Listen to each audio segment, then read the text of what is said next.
Si on se projette à 20 ou 30 ans, le grand défi que nous allons avoir à traiter les uns et les autres, c'est de passer d'un métier qui est spécialisé dans le neuf à un métier qui va devoir se spécialiser dans l'occasion. Je m'explique. Avec le ZAN, nous allons demain devoir travailler sur des fonciers d'occasion et arrêter de consommer des fonciers neufs.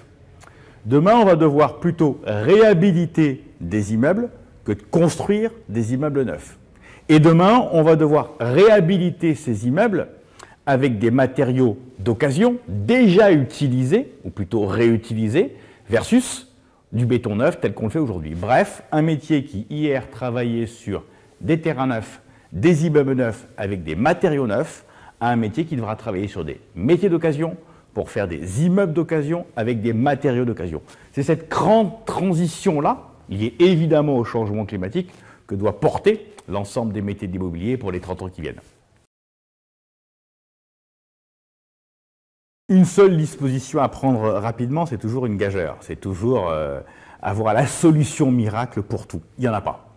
Mais s'il faut en choisir une, pour moi, c'est évidemment une action qui touche à la matière première principale des métiers de l'immobilier, à savoir le foncier. Et de ce point de vue-là, si j'avais une solution, non pas miracle, mais une première idée à mettre en place, ce serait de surdoter les établissements publics fonciers. On a besoin de produire du foncier, et les producteurs de foncier, par ailleurs propriétaires publics, sont les EPF, les établissements publics fonciers. Et donc pour moi, il faut maximiser leur dotation financière à très court terme. Quel est l'intérêt, notamment économique?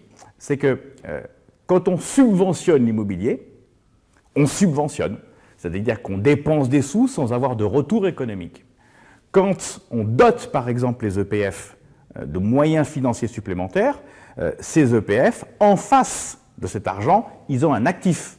Donc ils font tourner l'argent en question. Et donc au lieu de subventionner, on fait tourner l'argent, on a véritablement un actif et on produit du foncier, qui est la matière première principale que nous utilisons, nous, professionnels de l'immobilier.